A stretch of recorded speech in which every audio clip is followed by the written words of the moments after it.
Michael Saylor, the co-founder and chairman of MicroStrategy, now Strategy, has publicly dropped a bombshell and warned about fiat money. And recently, he even said that Bitcoin could reach a value of $21 million by 2046. It's absolutely crazy what he said. And the past few months have very likely opened your eyes. You've probably learned a lot about people and their reaction show they respond to news, how they ignore things that are right in front of their eyes. And the crypto market has completely changed. We've definitely seen that. And a few weeks ago, there was news about the corporatization of the crypto world. So many new companies and institutions are getting involved, and now it's clear it's no longer just a game between you and me, where we wonder which coin we should buy. The major coins that will make it are basically written in the digital stars. And a big problem here is the misinformation that has been spread over the years. For example, some people thought Ripple XRP could just print XRP, or that there was no coin burn. And in the past, there was this fear that Satoshi Nakamoto could simply change the Bitcoin code and say, hey, now there are suddenly 23 million Bitcoins. But the more you see through this misinformation, the clearer it becomes. Bitcoin is limited, much of it is lost forever, and now with the debt crisis in the US and the deficit, things aren't looking so good, and they will very likely print more money in the near future. That's why companies are getting involved, and even countries are switching to Bitcoin. And what holds everything together are the prices. And for many people, only one thing matters. If the price goes up, it's good. If it goes down, it's bad. But it's much, much simpler than that. Demand is rising, supply is shrinking, and we're seeing this more and more. And a long time ago, you already learned that Bitcoin could be taken over by paper-based institutional versions where companies claim to have more Bitcoin than they actually own, just as we've seen with gold, for example, and that could mess up the price. And it's always been like this. When that happens, the price of Bitcoin rises, but it also pulls us back toward the direction of the 2008-2009 crisis, the financial crisis. And in recent weeks, the news has been full of reports that companies and institutions are buying up Bitcoin, absorbing it, wanting more and more, hoarding more and more. And one example, MicroStrategy is now planning to raise $120 billion to buy Bitcoin.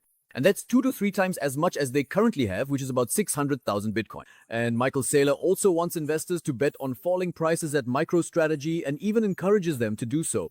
Just listen to this. It's really fascinating. He said this some time ago. You know, my real aspiration now is if you really hate Bitcoin, I want you to love us.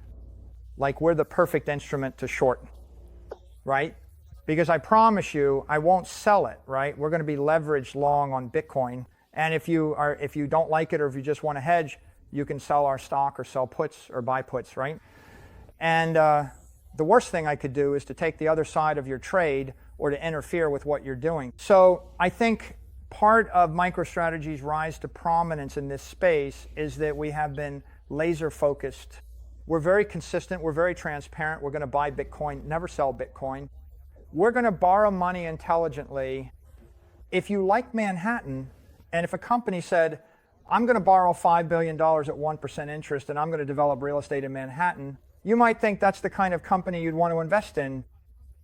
But if you hate Manhattan and we're 150% exposed to Manhattan, you have this investment t-shirt, like that's the company I want to short. And the most important point in the marketplace is that you just have to be very pure, stay true to your focus, have integrity, consistency, and transparency, because it's not my job to trade, hedge, arbitrage, or construct that portfolio. There are people with hundreds of millions or billions of dollars in a Bloomberg terminal, and that's what they do every day. So my contract with them is, we're going to do what you can't do. We're going to buy Bitcoin, hold Bitcoin, and we're going to issue equity, and we're going to issue debt instrument. And you can't do that. We're a public company on, the NASDAQ stock exchange in America with a nearly 30-year track record. And we have 16 billion in permanent capital. That's Bitcoin, right? So I can create an equity with 80 or 90 volatility. I can have permanent capital. We can withstand massive swings because of our capital structure. That's what we can do. What you can do is decide if you want to buy it, sell it, or hedge it. MetaPlanet also wants to raise billions to buy more Bitcoin, and you can see where all this is heading, right? And a new report from the crypto exchange Gemini shows that centralized entities, these are, for example, governments, exchange-traded funds, ETFs, and large publicly listed companies now own more than a third of all existing Bitcoin. And that's truly fascinating. And just imagine, more than every third Bitcoin ever created belongs to these groups, governments, large companies, institutions. But it gets even crazier. There are about 6 million Bitcoins that are simply lost, gone forever. And that's because people in the past lost their access data, like seed phrases or passwords, or they threw away old computers where the Bitcoins were stored. For example, there's a guy in the UK whose Bitcoins are lying in a landfill, and back when Bitcoin was only worth a few cents, many people just didn't pay attention. If, for instance, you owned 100,000 bitcoins at that time, which together were only worth a few dollars or euros, you didn't worry about it at all. People then threw away their old computers, broke them, and when Bitcoin suddenly shot up to 1,000 euros or $1,000, the money was gone. And this has happened over and over again. And sometimes people think maybe the owners just don't want to move the Bitcoins, but just consider Bitcoin has existed since 2008 or 2009. So back then, many people had computers from 2004 or 2005. And would you leave 150 million euros on such an old machine? Probably not, right? And when people realized they had millions on their old computers, logically, they would have bought a new one or transferred the bitcoins to a platform like Coinbase, for example, or to an external wallet. No one would trust that much money to a 15 or 20-year-old computer. That's why most people now believe these bitcoins are gone forever, the computers no longer work, the software is outdated, and everything is lost. So that means even more bitcoins are lost than we probably assume. And now listen, if you subtract these lost bitcoins, it means that governments, ETFs, institutions, and so on together own more than half of all the bitcoins that are still in circulation. And that's a really large amount. There are now ETFs for Bitcoin, which have been around for about a year and a half. And these are a kind of investment fund that invests in Bitcoin. In addition, for about 4 months now, publicly listed companies have also been in the news for buying Bitcoin. And governments have also been involved, officially buying Bitcoin for about 1 or 2 years now. But they're not the only ones buying Bitcoin. There are also family offices, hedge funds, and other institutions that have been buying up and hoarding Bitcoin for years. And then there are the big wallets, meaning the Bitcoin wallets that hold a lot of Bitcoin. And you often only hear about those who have over 1,000 Bitcoin, but there are also people who have 999 Bitcoin, and they don't appear on the list of the largest wallets. And just imagine, you have 12 wallets, each one with 999 Bitcoin. That's a lot of Bitcoin, but it doesn't get counted. And now it gets really interesting.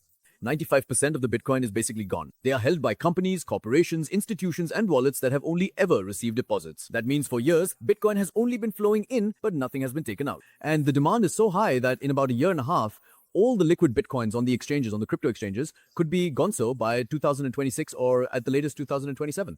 That means there will be no more Bitcoin left to buy because everything will already have been bought up. Crypto will be the 12th sector of the economy within 5 years because it's so productive for the other sectors, especially in digital payments.